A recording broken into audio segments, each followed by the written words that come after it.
शेतकऱ्यांनी कर्ज काढून पिकवलेलं पीक कापणीला अवघे काही दिवस बाकी, परंतु अचानक लागलेल्या आगीने 2 एकरातील गहू क्षणातच जळून खाक झाला आणि पुन्हा एकदा शेतकरी संकटात सापडला आहे. शिरसगाव मोझरी येथे शनिवारी दुपारी सुमारे 12:45 सुमारास ही घटना घडली आहे. मिळालेल्या माहितीनुसार कृषी पंपासाठी उभारलेल्या विद्युत विभागाच्या नादुरुस्त आणि लोंबत्या तारांवरून स्पार्किंग झाली.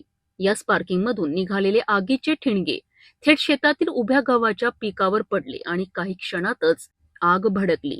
ही आग पाहताच शेजारच्या शेतकऱ्यांनी तातडीने धाव घेतली. स्प्रिंकलरच्या साहाय्याने आणि हाताने गहू बाजूला करत शेतकऱ्यांनी तब्बल अर्धा तास प्रयत्न करून आग नियंत्रणात आणली.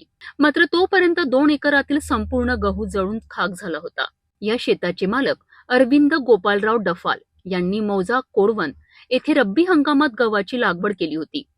लागवडीसाठी त्यांनी कर्ज आणि उसणवारीत घेऊन शेती केली होती आणि अवघ्या 5 दिवसात गहू कापणीस तयार होणार होता.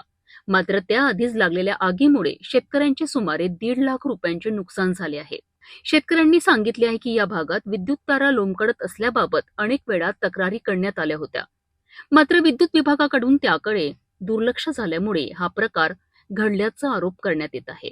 घटनेची माहिती मिळताच विद्युत विभागाचे अभियंता इंजिनियर मिश्रा यांनी घटनास्थळी भेट देऊन पंचनामा केला. तसेच सामाजिक कार्यकर्ते प्रशांत कांबले आणि तहसीलदार मयूर कडसे यांच्याकडे तक्रार करत विद्युत तारा तातडीने दुरुस्त कराव्यात, झाडांची कटाई करावी आणि पीडित शेतकऱ्याला तातडीने नुकसान भरपाई द्यावी अशी मागणी केली जात आहे.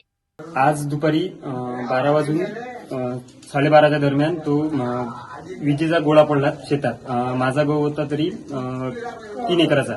3 एकरातला समजा गहू 2 एकराचा जडला आणि त्याच्यात समजा जळून खाक झाले ते गहू. नंतर आम्ही जो गव्हाला खर्च लावला होता तो समजा लोन काढून किंवा कोणापासून व्याजाने आणून खर्च लावला जातो. आम्ही अपेक्षित केलं तर का ह्या वर्षी समजा एकरी 25 क्विंटल गहू होणार. तरी आमचं आता सध्या 1-1.5 लाखाच्या दरम्यान नुकसान आहे. आता तुम्ही ह्या घटनेनंतर आता तुमची काय वाटते तुम्हाला? आमची मागणी काही नाही, फक्त एवढंच का आमचं नुकसान भरपाई झाली पाहिजे पूर्ण, बस तेवढंच.